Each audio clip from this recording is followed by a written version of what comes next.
فرمایا اے حجر اسود میں تجھے اس لیے بوسہ نہیں دے رہا کہ تو جنتی پتھر ہے۔ جنتی پتھر ہونا بھی بہت بڑا اعزاز ہے نا، یہ کوئی معمولی اعزاز تو نہیں۔ کل مخلوق بوسے دے رہی ہے کہ جنتی پتھر ہے۔ حضرت عمر فاروق نے یہاں پر نسبت رسولی کا اضافہ فرمایا۔ آپ نے فرمایا اے حجر اسود میں تجھے اس لیے بوسہ نہیں دے رہا کہ تو جنتی پتھر ہے، میں تجھے اس لیے بوسہ دے رہا ہوں کہ میرے نبی نے تجھے چوما، گردن کو بچا لیا، جنت سے دنبا بھجوا دیا، خدا نے بھجوایا۔ جو خدا ابراہیم کا بھی وہی خدا ہے، اسماعیل کے بھی وہی خدا ہے، اور امام حسین کا بھی وہی خدا ہے۔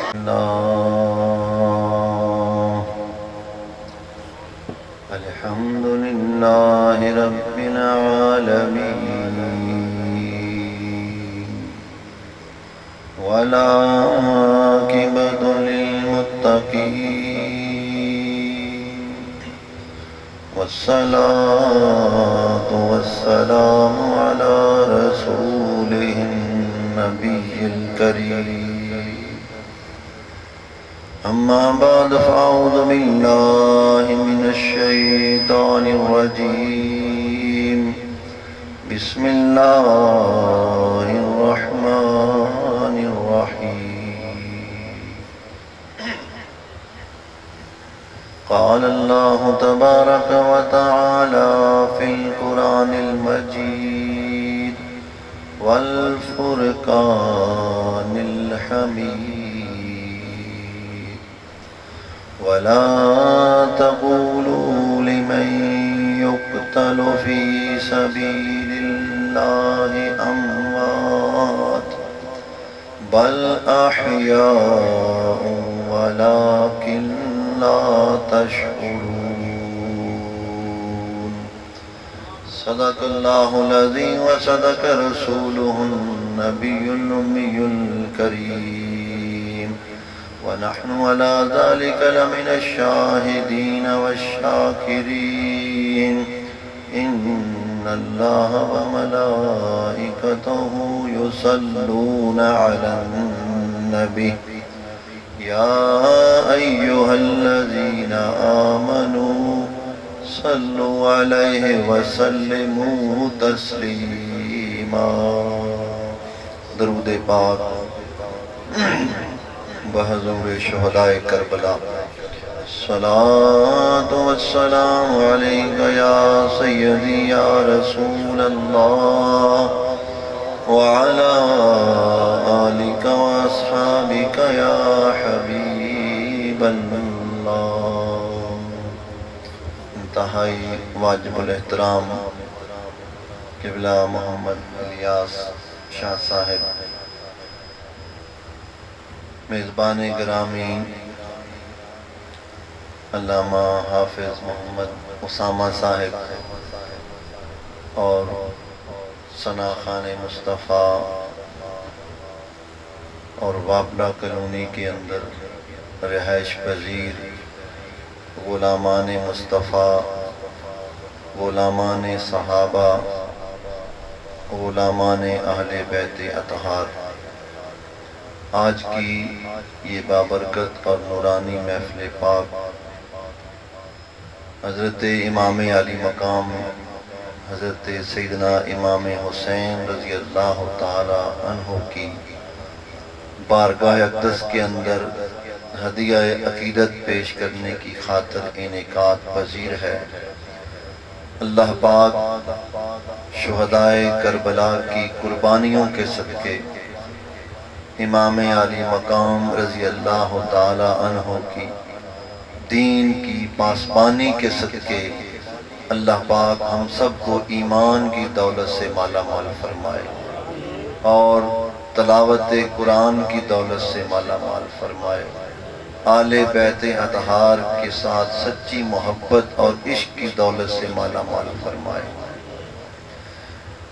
اللہ تعالیٰ کا ارشاد گرامی قرآن مجید فرقان حمید کے اندر وَلَا تَقُولُوا لِمَن يُقْتَلُ فِي سَبِيلِ اللَّهِ أَمْوَاتٌ یہ اللہ پاک نے اٹل فیصلہ فرمایا ہوا ہے، اور اللہ کے فیصلوں میں کسی بندے کو، کسی اور کو کوئی ترمیم تعریف کرنے کی کوئی اجازت نہیں ہے۔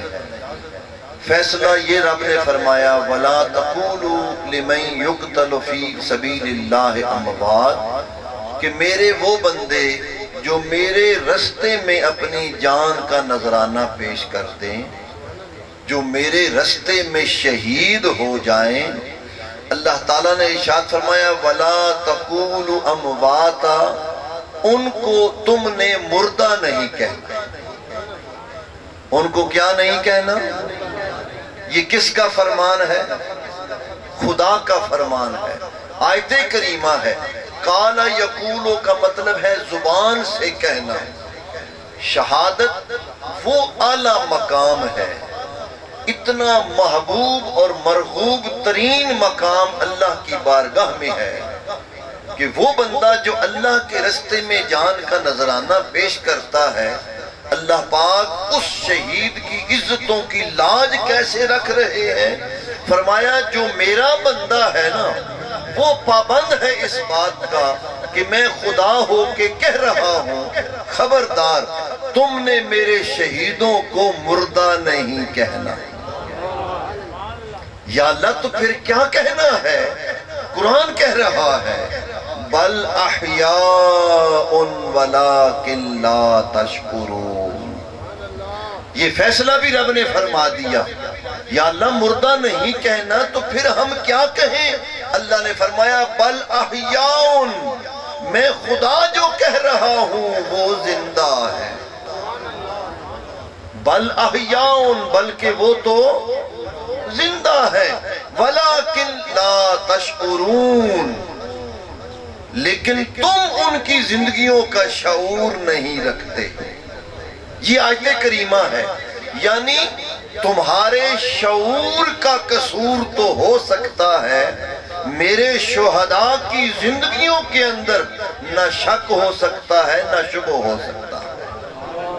تو یہاں پر یہ آیت کریمہ کی روح سے شہدائے کربلا کی یاد بھی منانی ہے، اور جس چیز کی خاطر امام علی مقام نے جس جرت کے ساتھ، جس ہمت کے ساتھ، جس صبر کے ساتھ اپنی جان کے نذرانے پیش کیے ہیں، اس مقصد کو بھی سامنے رکھنا ہے۔ تو کیا گردن کٹی اور بندے کا تعلق ختم ہو گیا؟ کیا وہ مر کے مردہ ہو گیا؟ کیا وہ ختم ہو گیا؟ اللہ پاک فرما رہے ہیں نہ، شہید وہ ہے جس کو خدا بھی زندہ کہہ رہا ہے۔ شہید کا یہ عالم ہے، اور اس کی شان کیا ہوگی؟ حضور نبی کریم علیہ السلام نے ارشاد فرمایا، آقا کریم ساری زندگی میدان جنگوں کے اندر شوق شہادت لے کر تشریف لے جاتے رہے۔ شہادت یہ کوئی قابل افسوس چیز نہیں ہے، یہ کوئی محرومی کا نام نہیں ہے۔ شہادت وہ مقام اور لذت ہے۔ حضور نبی کریم علیہ السلام نے ارشاد فرمایا قیامت کا دن ہوگا اور روح کا عالم ہوگا، اللہ پاک ارشاد فرمائیں گے ہے کوئی میرا بندہ جو دوبارہ اس دنیا میں جانے کے لیے تیار ہو؟ حضور نے فرمایا سارے سروں کو جھکا دیں گے۔ کون دنیا کے جھمیلوں میں جانے کے لیے دوبارہ تیار ہوگا؟ جنت کے باغوں اور نہروں کو چھوڑ کر کون جانے کے لیے تیار ہوگا؟ حضور صلی اللہ علیہ وسلم نے فرمایا سب خاموش ہو جائیں گے، شہداء کی جماعت کھڑی ہو جائے گی۔ وہ عرض کریں گے یا اللہ ہم دوبارہ تیری دنیا میں جانے کے لیے تیار ہیں۔ اللہ پاک ارشاد فرمائیں گے کہ تم دنیا میں جانے کے لیے دوبارہ تیار کیوں ہو؟ اس کی وجہ کیا ہے؟ حدیث پاک کے الفاظ ہیں، حضور صلی اللہ علیہ وسلم نے ارشاد فرمایا شہداء اللہ کی بارگاہ میں یہ عرض کریں گے مولا جو دنیا میں تیرے رستے میں جان دیتے وقت جو لذت نصیب ہوئی تھی نا، یا اللہ وہ لذت ہمیں جنت کے باغوں میں نصیب نہیں ہو رہی۔ یہ شہادت وہ مقام ہے آقا کریم نے اپنے صحابہ کو بھی شوق شہادت دلوایا، پوری آل کو بھی شوق شہادت دلوایا۔ کوئی میدان ایسا نہیں ہے جس میں آل میدان جنگوں سے پیچھے رہ گئی ہو۔ مولا علی کائنات کا مقام دیکھ لیں، کون سا ایسا غزوہ ہے جس کے اندر حضرت علی شیر خدا نے خدا کا شیر ہو کر دشمنان اسلام کے سروں کو نہیں اڑایا ہے؟ یہ شوق شہادت ہے۔ اس لیے شہادت ایک مقام ہے، قابل افسوس نہیں ہے، قابل ماتم نہیں ہے۔ اللہ فرما رہے ہیں کہ جو میرے رستے میں شہید ہو جائیں ان کو تم نے مردہ نہیں کہنا۔ جب وہ زندہ ہے تو زندوں کو کوئی ہائے کہہ کے بلا سکتا ہے؟ زندوں کے اوپر کوئی ماتم کرنا کوئی عقل کی بات ہو سکتی؟ جب وہ ہے ہی زندہ، اور پھر کون زندہ ہے؟ عام شہید اسلام جب زندہ ہے تو شہید اعظم شہید کربلا کی زندگی کی شان کا عالم کیا ہوگا؟ وہ تو بدرجہ اولا زندہ ہے۔ اور پھر امام علی مقام سے محبت، حضور نبی کریم علیہ السلام کا یہ ارشاد گرامی ہے جو علامہ خطیب ابن خطیب قاضی نگاہ مصطفیٰ صاحب اپنے احادیث طیبہ کی روشنی کے اندر بڑا اچھا بیان کیا۔ مجھے بڑی خوشی ہوئی الحمدللہ کہ اہل سنت والجماعت قرآن و حدیث کی روشنی میں شان صحابہ بھی بیان کر سکتے ہیں، شان آل بھی بیان کر سکتے ہیں۔ یہ کوئی ایسی شانیں نہیں ہیں کہ جو 14ویں صدی کے شعروں کی محتاج ہو، دوڑے مائیوں کی محتاج ہو۔ ان کی شانوں میں قرآن اترا ہے۔ جن کی شانوں میں قرآن اترا ہو ان کو ہمارے شعروں کی ضرورت نہیں ہے، بلکہ ہمارے شعروں کو ان ہستیوں کی نسبت کی ضرورت ہوا کرتی ہے، تاکہ ہمارے شعر کے اوپر واہ واہ ہو جائے۔ ان ہستیوں کی شان کا یہ عالم ہے۔ اب آپ ایک اندازہ لگائیں کہ حضور صلی اللہ علیہ وسلم سے مکے کی مٹی کی نسبت ہو جائے تو خدا مکے کی مٹی کی قسمیں اٹھا رہے ہیں۔ لا اقسم بہذا البلد وانت حل بہذا البلد۔ شان امام حسین رضی اللہ تعالیٰ عنہ اس نسبت رسولی سے بھی ذرا واضح کریں کہ ایک خواب کا ذرہ بھی حضور سے نسبت کرے، حضور کے قدموں سے نسبت ہو جائے، رب ان ذروں کی بھی قسمیں اٹھا رہے ہیں۔ اور حجر اسود کو امیر المومنین حضرت سیدنا عمر فاروق رضی اللہ تعالیٰ عنہ یہ نسبت رسولی کی تعظیم دیکھیں۔ صحابہ کرام، صحابہ کا نوکر بننا ہے تو نسبت رسولی کی تعظیم کرنی ہوگی۔ اگر آل کا نوکر بننا ہے تو صحابہ کے ساتھ غلامی کرنی ہوگی۔ یہ آل کا فیصلہ ہے۔ اب حجر اسود کو بوسہ دینے کی باری آئی۔ سیدنا عمر فاروق طواف میں بوسہ دینے سے پہلے کیا فرما رہے ہیں؟ فرمایا اے حجر اسود، میں تجھے اس لیے بوسہ نہیں دے رہا کہ تو جنتی پتھر ہے۔ جنتی پتھر ہونا بھی بہت بڑا اعزاز ہے نا، یہ کوئی معمولی اعزاز تو نہیں۔ کل مخلوق بوسے دے رہی ہے کہ جنتی پتھر ہے۔ حضرت عمر فاروق نے یہاں پر نسبت رسولی کا اضافہ فرمایا۔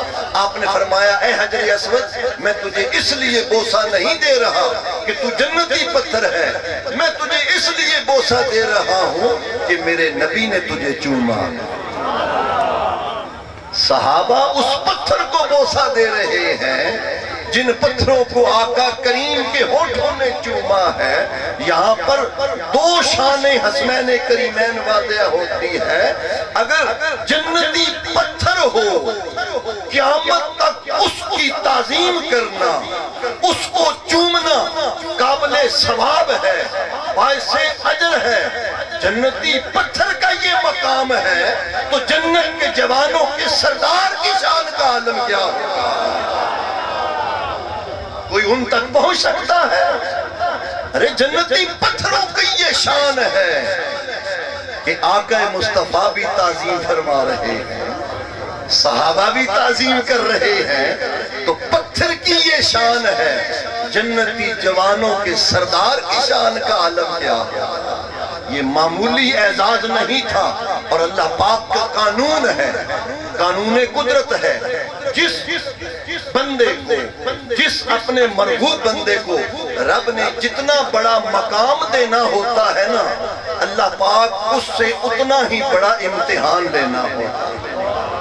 یہ جو ہم مشقت مجاہدہ ہے، یہ ولایت عطائی بھی ہے، اور یہاں پہ اس غلط فہمی کا ازالہ بھی کریں، ساری ولایتیں عطائی نہیں ہیں۔ ولایت کی دو قسمیں ہیں، عطائی بھی ہے اور کسبی بھی ہے، یعنی محنت سے بھی ولایت ملتی ہے اور رب کی جانب سے بھی ولایت ملتی ہے۔ یہ ہستیاں، ان کے پاس جو ولایت ہے، حسنین کریمین ہوں، آل بیت اطہار ہوں، یہ تو ولایتوں کے امام ہیں، ان کے گھروں سے تو ولایت تقسیم ہوتی ہے۔ مولا علی کائنات کی مہر کے بغیر کوئی ولی نہیں بن سکتا، اسی لیے تمام سلاسل حضرت علی شیر خدا کو رئیس الاولیاء کہتے ہیں، کہ جب تک آپ کے در سے، علی کے گھر سے مہر ولایت جس کو نہیں لگتی، اس کو ولایت نہیں مل سکتی۔ کیوں؟ یہ فیضان کس نے جاری کیا؟ اللہ کے رسول نے اپنے رب کی اجازت سے جاری کیا، اور مولا علی کائنات کے بارے میں ارشاد فرمایا، انا مدینۃ العلم وعلی بابها۔ حضور نے فرمایا میں علم کا سمندر ہوں، شہر ہوں، اور علی اس کا دروازہ ہے، جس نے معرفت مصطفیٰ میں آنا ہے، جس نے معرفت خدا میں آنا ہے، جب تک در علی پہ نہیں آئے گا، نہ معرفت خدا کی نصیب ہو سکتی ہے، نہ معرفت مصطفیٰ کی نصیب ہو سکتی ہے۔ یہ شان ہے آل بیت اطہار کی، جو آیت کریمہ، اور پھر یہاں پر جب اللہ کا فیصلہ ہو گیا، خبردار تم نے عام شہیدوں کو بھی، اگر ہم بھی میدان جہاد میں جائیں، جان کا نذرانہ پیش کریں، تو اللہ پاک ہمیں بھی شہادت کا رتبہ عطا فرمائیں گے۔ اب بھی جو ہمارے افواج پاکستان ہیں، جو دشمنوں کے مقابلے میں میدان جنگوں میں شہید ہو رہے ہیں، ان کا مقام بھی شہادت کا مقام کے اوپر ہے، لیکن جو مقام اللہ پاک نے اپنے محبوب کی آل کو عطا فرمایا ہے، یعنی عام شہید بھی زندہ ہے، تو شہید اعظم شہید کربلا کی زندگی کا عالم کیا ہو؟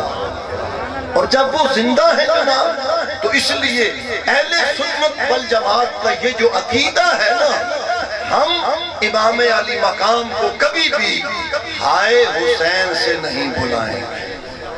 کیوں؟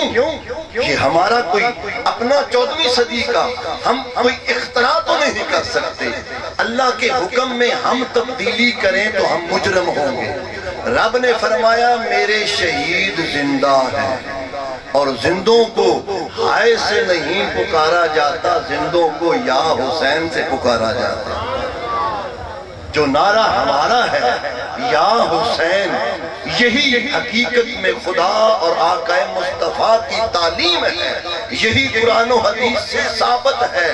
ہائے حسین کہنا یہ اللہ کے اس قانون کی خلاف ورزی کرنی ہے، جس میں رب نے فرمایا خبردار میرے رستے میں شہید ہونے والوں کو تم مردہ مت کہو، بل احیاء ولیکن لا تشعرون۔ شہادت اتنا نازک معاملہ ہے۔ دوسری آیت کریمہ وہ ذہن میں رکھیں، علماء جو جانتے ہیں اور آپ بھی ذہن میں رکھیں، یہ شہادت کوئی معمولی مقام نہیں ہے جس کو ہم نے قابل ماتم بنا دیا، قابل افسوس بنا دیا، قابل ہائے بنا دیا۔ یہ تو شہادت ایک تاج ہے جس کے سر پہ آ جائے گا، خدا اور مصطفیٰ کی بارگاہ میں قبول ہو جائے گا۔ اس تاج کے لیے تو صحابہ بھی شوق سے جا رہے ہیں، آل بھی شوق سے جا رہے ہیں، اور پھر جس کو جتنا بڑا مقام دینا ہو۔ دوسری آیت پہلے سن لیں، اس کے بعد اس مقام کی طرف آئیں گے۔ وَلَا تَحْسَبَنَّ الَّذِينَ قُتِلُوا فِي سَبِيلِ اللَّهِ أَمْوَاتًا۔ حاسبہ یحسب کا مطلب ہے خیال کرنا۔ کیا کرنا؟ خیال کرنا۔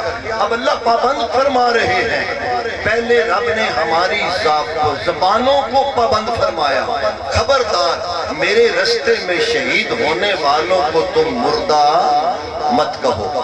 اب خیالات کے اوپر بھی جناب پابندی لگ رہی ہے۔ وَلَا تَحْسَبَنَّ الَّذِينَ قُتِلُوا فِي سَبِيلِ اللَّهِ أَمْوَاتٌ، اللہ نے فرمایا جو میرے رستے میں شہید ہو جائے نا ان کو تم نے مردہ خیال بھی نہیں کرنا۔ یعنی بندہ خیال تو کرتا ہے کہ شہداء میدان کربلا میں تشریف لائے، گردنیں کٹی، کسی کے بازو کٹے، جسم کے اوپر ظالموں یزیدی پلیتوں کے گھوڑے دوڑائے گئے اور پھر ان کو مزاروں میں تدفین کیا گیا۔ یہ ذہن میں آتا تو ہے نا نقشہ سارا۔ اللہ تعالیٰ نے فرمایا خبردار تم نے میرے شہیدوں کو مردہ خیال بھی نہیں کرنا، تم نے ایسے ہی سمجھنا ہے جیسے اب بھی امام علی مقام اپنے گھوڑے کے اوپر سوار ہے۔ اس وقت یزیدیوں کا مقابلہ تھا، کیا یزیدی ختم ہو گئے ہیں؟ ہر دور میں رہیں گے، قیامت تک رہیں گے۔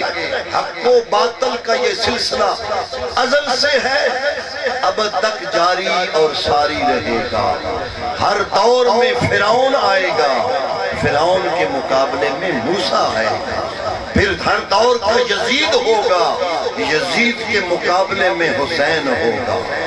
جو بعد میں آنے والے یزیدی کردار ہوں گے ان کے مقابلے میں ڈٹ جانے والے پھر حسینی کردار ہوں گے۔ شہادت کا یہ مطلب ہے اب جس کو اللہ پاک نے جتنا بڑا مقام دینا ہوتا ہے اس سے اتنا ہی بڑا امتحان لینا ہوتا ہے۔ حضرت ابراہیم کو خلت کا مقام دینا تھا، خلیل اللہ کا مقام دینا تھا۔ پہلے حضرت ابراہیم کو آتش نمرود میں ڈالا گیا۔ اب جب ڈالنے لگے تو حضور جلال امت پیر محمد کرم شاہ صاحب اس آیت کریمہ کے اوپر بڑا کمال کا نقطہ فرماتے ہیں جب حضرت خلیل کو آگ میں ڈالنے لگے فرشتوں نے عرشوں کے اوپر کوہرام مچا دیا۔ یا اللہ پوری روئے زمین کے اوپر ایک ابراہیم ہی تو ہے جو آپ کا نام لیوا ہے، اسے بھی آگ میں ڈال رہے ہیں اور ہماری طرف سے ان کی کوئی حفاظت نہیں کی جا رہی۔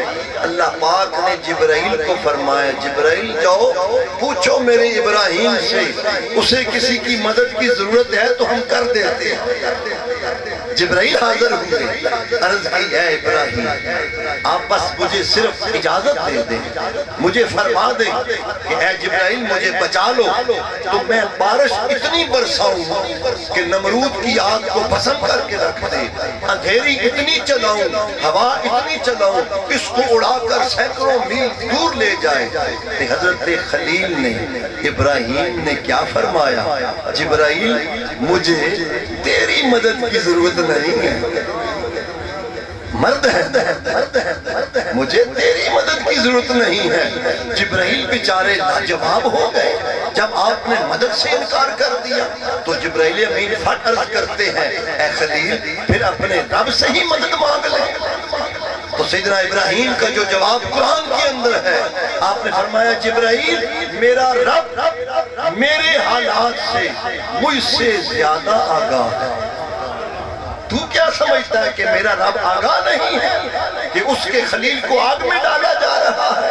کیا میرے رب کو علم نہیں ہے؟ اس لیے میں ابراہیم اپنے رب کی آزمائش پہ صبر کر کے دکھا رہا ہوں، ایک مرتبہ نہیں۔ اگر میرا رب آتش نمرود میں مجھے جلتے ہوئے دیکھ کے راضی ہے تو ابراہیم 1000 مرتبہ آتش نمرود میں کودنے کے لیے تیار ہے۔ خلت کا مقام ملنا تھا، حضرت اسماعیل کو ذبیح اللہ کا مقام دینا تھا۔ اب آپ اندازہ لگائیں اللہ کے رسول سیدنا ابراہیم کو حکم ہوا اپنے اکلوتے بیٹے کو تم ہمارے رستے میں قربان کرو، چھری لی بیٹے کو گھر سے لیا، رسیاں لی، پٹیاں لی، روئی لی کانوں میں ڈالنے کے لیے، اور حضرت ابراہیم حضرت اسماعیل کو فرما رہے ہیں اے میرے بیٹے، میں نے خواب میں دیکھا ہے کہ میرا رب مجھے فرما رہا ہے کہ اپنے اکلوتے بیٹے کی قربانی دو، اس لیے میں اپنی چھری سے اپنے ہاتھوں سے تیری گردن کو کاٹ کر اپنے رب کو راضی کرنا چاہتا ہوں۔ تو یہاں پر حضرت ابراہیم نے فرمایا اے اسماعیل تیرا کیا خیال ہے؟ تو حضرت اسماعیل خلت کا ذبیح اللہ کا مقام ملنا تھا۔ آپ دیکھیں نا امتحان کتنا بڑا ہے، والد کے ہاتھوں ذبح ہونے کے لیے حضرت اسماعیل تیار ہو رہے ہیں، مائی ہاجرہ اپنے ہاتھوں سے تیار کر رہی ہے۔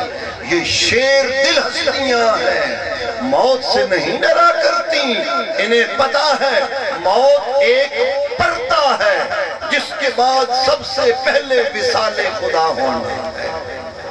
حضرت اسماعیل نے کیا عرض کی؟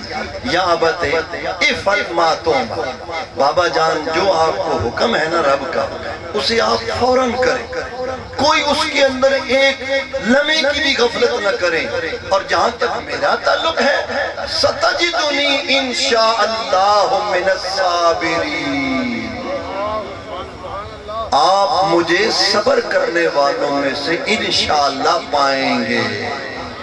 اللہ کا نبی انشاءاللہ کہہ رہا ہے تاکہ شیطان کے ورغلانے کے اوپر بشری تقاضوں میں انسان کا بچنا مشکل ہے جب تک رب کی توفیق نہیں ہوتی، جب تک رب کا فضل نہیں ہوتا۔ اس لیے یہی عرض کی بابا جان مجھے آپ صبر کرنے والوں میں سے پائیں گے۔ اب حضرت اسماعیل کو بھی پتا تھا منا میں نے والد گرامی کی چھری سے ذبح ہونا ہے، نہ وہاں سے بھاگے، نہ وہاں سے ڈرے، نہ وہاں سے پیچھے ہٹے، بلکہ شیروں کی طرح اپنی شہادت گاہ کی طرف جا رہے ہیں۔ وہی خون آ رہا ہے، جرتوں کا پہاڑ بن کے حضرت ذبیح اللہ حضرت ابراہیم نے اپنی طرف سے چھری چلائی، اور چھری نے جب نہ کاٹا تو حضرت ابراہیم کو غصہ آیا، چٹان کے اوپر مارا، چٹان دو ٹکڑے ہو جاتی ہے۔ پھر اس کے بعد حضرت اسماعیل کی گردن کے اوپر اللہ اکبر کہہ کے چھری کو چلا دیا، چھری چل گئی، گردن کٹ کے پرے چلی گئی۔ حضرت ابراہیم اپنے امتحان کے اندر کامیاب ہو گئے، آزمائش میں حضرت ابراہیم بھی کامیاب ہوئے اور حضرت اسماعیل بھی کامیاب ہوئے۔ اب جب حضرت ابراہیم نے بھی پٹی اتاری، حضرت اسماعیل نے بھی پٹی اتاری، حضرت ابراہیم کیا دیکھتے ہیں؟ میرا اسماعیل زندہ کھڑا ہے، رب نے جنت سے دمبے بھجوا دیے۔ اب امتحان میں تو کامیاب ہو گئے، ذبیح اللہ کا مقام ملنا تھا، پورا امتحان لیا گیا، کوئی گنجائش نہیں دی گئی، پوری گردن کو کٹوانے تک باپ نے بھی گردن کاٹ دی، بیٹے نے بھی گردن پیش کر دی، سمجھے شہادت کو سینے سے لگا لیا، اس لیے ذبیح اللہ کا مقام ملنا تھا، گردن کو بچا لیا، جنت سے دمبا بھجوا دیا، خدا نے بھجوایا، جو خدا ابراہیم کا بھی وہی خدا ہے، اسماعیل کے بھی وہی خدا ہے، اور امام حسین کا بھی وہی خدا ہے۔ میدان کربلا میں کیا رب کائنات کے پاس جنت میں دمبوں کی کمی ہو گئی تھی؟ کیا اللہ کے پاس جنت میں مینڈوں کی کمی ہو گئی تھی؟ کیا جس طریقے سے حضرت اسماعیل کی گردن کو بچایا، کیا اپنے نبی کے نواسے کی گردن کو نہیں بچایا جا سکتا تھا؟ بچایا جا سکتا تھا۔ اللہ کی قدرت کے اندر یہ ساری چیزیں صرف ممکن نہیں ہیں، وہ ان اللہ علی کل شیء قدیر ہے۔ اب کیونکہ اللہ نے اپنے نبی کے نواسے کو مقام اونچا دینا تھا، اس لیے گردنوں کو بچایا نہیں گیا، گردنوں کو کٹوایا گیا۔ کیوں؟ اس لیے کہ حسنین کریمین کو جنت کے جوانوں کی سرداری دینی تھی نا، جنت کے جوانوں کی سرداری دینی تھی، اور آپ نے ابھی سنا جنت میں جتنے بوڑھے بھی جائیں گے سب کو جوان کر دیا جائے گا۔ تو سب جوانوں کی سرداری جب ملنی تھی تو جناب امتحان بھی تو اتنا بڑا پھر مقصود ہوتا ہے۔ اس لیے یہ جو شیر ہے نا جن کو دھوکے سے کوفے بلایا گیا، یہ دھوکہ حضرت امام حسین کو نہیں تھا، آپ کسی غلط فہمی میں نہیں تھے، آپ کو حضرت اسماعیل سے بڑھ کر شہادت کا کامل یقین تھا۔ جتنا یقین کامل سیدنا اسماعیل کو تھا اس سے بڑھ کر کیوں؟ حدیث پاک، مشہور حدیث پاک، جب حضرت امام علی مقام کی پھر شان دیکھیں کہ حضور صلی اللہ علیہ وسلم آپ کی پیدائش سے پہلے سرکار کی چچی جان سیدنا عباس کی اہلیہ زوجہ حضرت مائی ام فضل کو خواب آئے، خواب میں کیا دیکھتی ہیں کہ محمد عربی کے جسم سے ایک ٹکڑا کاٹا گیا اور وہ ٹکڑا میری گود میں ڈالا گیا۔ صبح اٹھی بڑی خوفزدہ تھی، حضور کی بارگاہ میں عرض کرتی ہیں یا رسول اللہ میں نے تو بڑا ڈراؤنا خواب دیکھا ہے، پتہ نہیں اب کیا ہوگا۔ حضور نے فرمایا بتلاؤ تو صحیح۔ تو حضرت ام فضل رضی اللہ تعالی عنہ آپ کی عرض کرتی ہیں یا رسول اللہ میں خواب میں دیکھتی ہوں کہ آپ کے جسم کا ایک ٹکڑا کاٹا گیا اور وہ جسم کا ٹکڑا میری گود میں ڈالا گیا۔ حضور نبی کریم علیہ السلام مسکرا پڑے، آپ نے فرمایا اے میری چچی جان یہ خواب بد برا نہیں ہے، یہ تو بڑا نیک خواب ہے، میرا رب فاطمہ کو بیٹا دے گا اور وہ آپ کی گود میں دکھا دیا جائے گا۔ یعنی امام حسین نے پیدا ہونا اور حدیث پاک سے ثابت ہو رہا ہے کہ حسین کریمین جو ہے امام علی مقام امام الانبیاء سید المرسلین کے جسم کا ٹکڑا ہے۔ اسی لیے تو حضور نے فرمایا حسین منی وانا من الحسین، یعنی کوئی امام حسین کو ذات مصطفیٰ سے جدا نہیں کر سکتا۔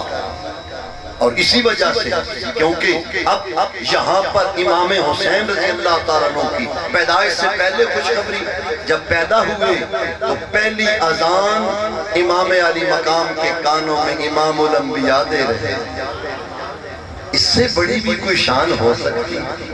ایسی ہستیوں سے کوئی پیار نہ کرے تو کیا وہ حضور صلی اللہ علیہ وسلم کا امتی ہو سکتا ہے؟ کیا وہ صاحب ایمان ہو سکتا ہے؟ کیا اس کا قرآن پہ ایقان ہو سکتا ہے؟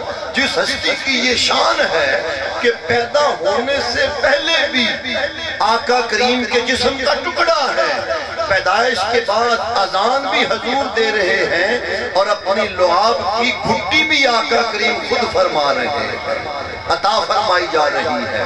اسی لیے اللہ کے رسول نے فرمایا حسین منی وانا من الحسین، حسین مجھ سے ہے اور میں حسین سے ہوں۔ اس بات کی تشریح واقعہ کربلا کے اندر آتی ہے کہ حضرت امام حسین رضی اللہ عنہ ایک دفعہ حضور کی گود میں تشریف فرما ہے، حضور آپ کی گردن مبارک کو بوسہ دے رہے ہیں، پھر جبرائیل حاضر ہو عرض کی یا رسول اللہ آپ کو حسین سے بڑا پیار ہے؟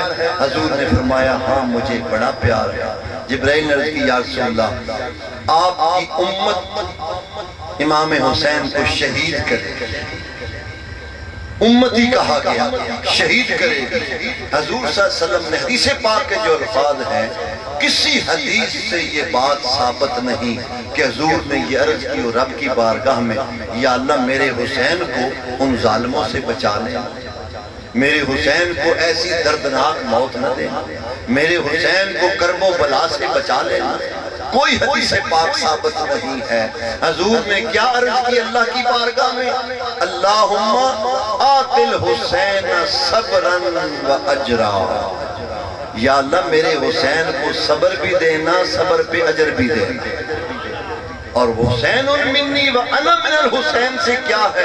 حضور صلی اللہ علیہ وسلم کی ساری صفات جو اللہ پاک نے بیان فرمائی وہ روز روشن کی طرح کامل مکمل ہو چکی تھی۔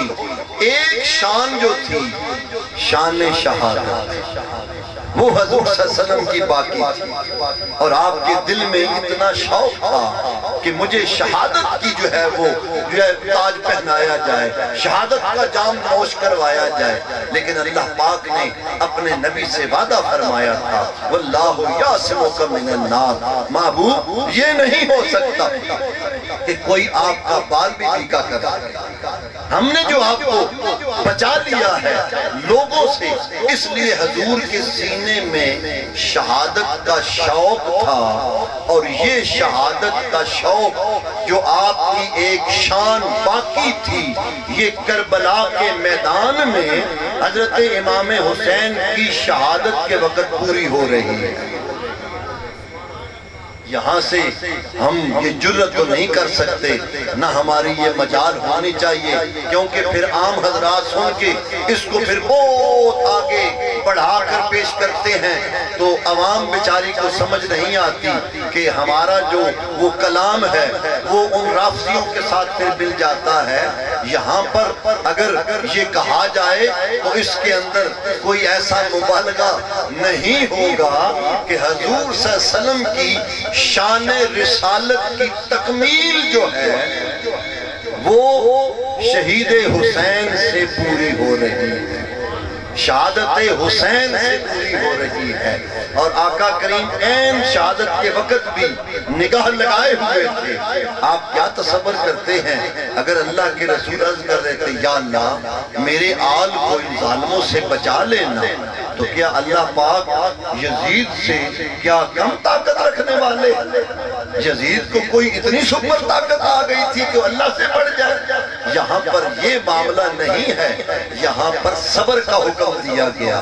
اللہ کے رسول نے بھی حضرت امام حسین کو بھی صبر کی تلقین کی، اور امام علی مقام کو بھی پتا تھا کہ اس وقت اس دن اور اس جگہ کے اوپر ہمیں شہید کیا جائے گا۔ پوری شہادت کا منظر لے کر آپ تشریف لے جا رہے ہیں، اور بڑے لوگوں نے منع کیا، لیکن شوق شہادت پیچھے ہٹنے نہیں دے رہا تھا، کیونکہ شان رسالت کی تکمیل حضرت امام حسین کی شہادت سے ہونی تھی۔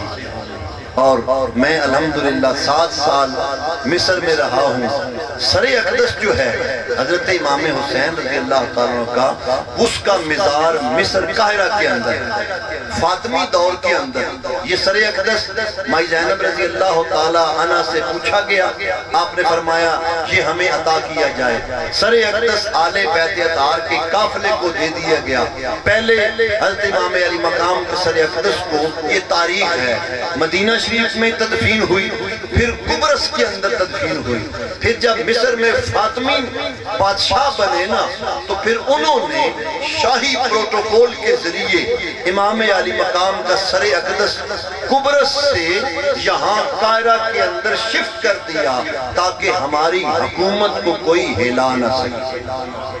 پھر کچھ بد باطنوں نے جن کے پاس یہ سعودی عقیدہ تھا، انہوں نے وہاں پر جب ہم پہنچے وہاں پر اعتراض کیا کہ یہاں پر تو سر اقدس ہے ہی نہیں، تاریخ کے اندر تو کوئی واقعہ ہی نہیں ہے۔ اس لیے جب فاروق بادشاہ بنا مصر کا، حسنی مبارک سے پہلے اسے پریشانی لاحق ہو گئی، اس نے الازہر کے 5000 مشائخ کو اکٹھا کیا، اس نے کہا قبر کشائی کرو اور مجھے ثابت کر کے بتاؤ کہ کیا واقعی یہاں پر سر اقدس ہے یا پھر یہ صرف تاریخ کا حصہ ہے۔